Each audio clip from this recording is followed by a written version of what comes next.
तो चलिए आज एक बहुत ही दिलचस्प सवाल का जवाब खोजते हैं। आखिर ये जो हम अपने चारों तरफ पहाड़, घाटियां, मैदान देखते हैं, ये सब बनते कैसे हैं? इसके पीछे एक बहुत ही फंडामेंटल सिद्धांत है, जिसे नियंत्रण की तिकड़ी कहते हैं। आइए इसे आसान भाषा में समझते हैं। ये सवाल तो हम सबके मन में कभी ना कभी आता ही है ना? जब भी हम प्रकृति की इन बड़ी बड़ी खूबसूरत आकृतियों को देखते हैं तो सोचना लाजमी है कि भाई ये बनी कैसे। इसी कैसे का जवाब विज्ञान की एक शाखा जियोमॉर्फोलॉजी देती है। और इस सवाल का सबसे असरदार जवाब आज से करीब 100 साल पहले एक भूविज्ञानी W.M. डेविस ने दिया था। उनका ये जो एक सीधा साधा वाक्य है ना, यकीन मानिए ये भू आकृतियों के बनने का पूरा राज समझा देता है।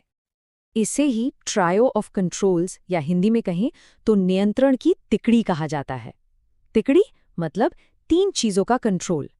ये एक बहुत ही सरल और शानदार फ्रेमवर्क है जो हमें किसी भी लैंडस्केप के बनने की कहानी को समझने में मदद करता है।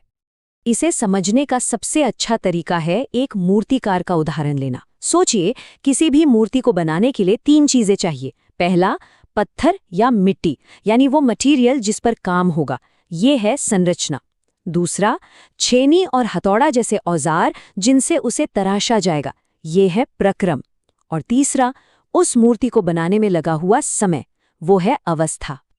तो चलिए इस तिकड़ी के पहले और सबसे बुनियादी हिस्से से शुरू करते हैं, संरचना।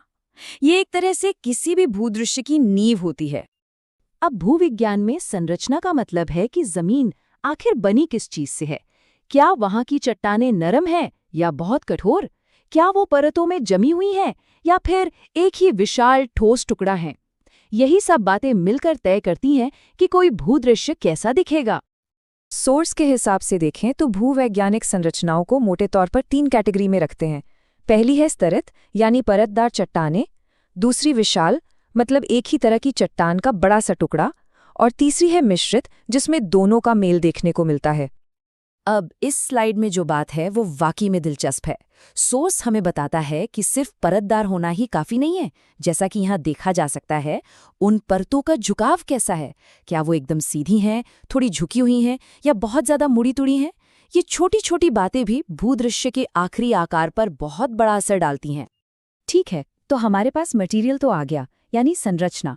अब सवाल ये है कि इस मटेरियल को तराशेगा कौन? कौन से औजार इस पर काम करेंगे? और यही हमें तिकड़ी के दूसरे हिस्से प्रक्रम पर लाता है। ये जो बदलने वाली ताकतें हैं, ये 2 तरह की होती हैं।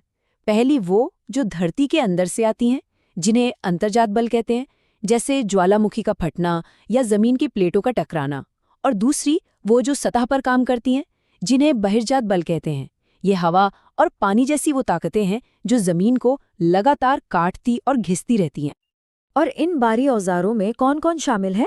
अरे वही जो हम रोज देखते हैं, बहता हुआ पानी जो गहरी घाटियां बना देता है, तेज हवा जो रेगिस्तान में रेत के टीले बनाती है, बर्फ के विशाल ग्लेशियर जो पहाड़ों को तराशते हैं, और हाँ, समुद्री लहरें और जमीन के नीचे का पानी भी, ये सब प्रकृति के मूर्तिकार हैं। तो अब हमारे पास पदार्थ भी है और उसे तराशने वाले औजार भी। लेकिन तिकड़ी का तीसरा और आखिरी एलिमेंट इन दोनों को एक साथ जोड़ता है, और वो है अवस्था, यानी कि समय। लेकिन यहाँ अवस्था का मतलब सिर्फ लाखों करोड़ों साल नहीं है। नहीं, इसका मतलब है विकास का क्रम। एक भूदृश्य अपने जीवन काल में अलग अलग स्टेज से गुजरता है, बिल्कुल वैसे ही जैसे कोई जीता जागता प्राणी। डेविस ने इसके 3 मुख्य चरण बताए।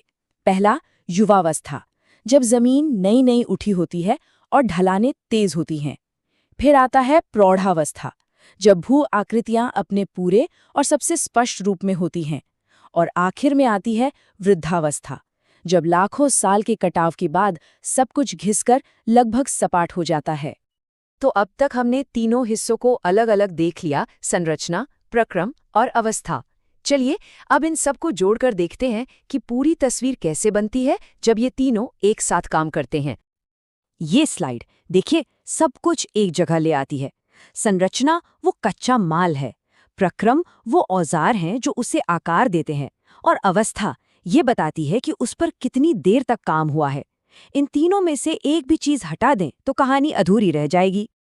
चलिए इसे एक जबरदस्त उदाहरण से समझते हैं। जरा सोचिए, एक बहुत ही सख्त चट्टानी इलाका, ये हो गई संरचना। उसके ऊपर से एक नदी, ये हो गया प्रक्रम। लाखों सालों तक ये हो गई अवस्था, बहती रही। और नतीजा?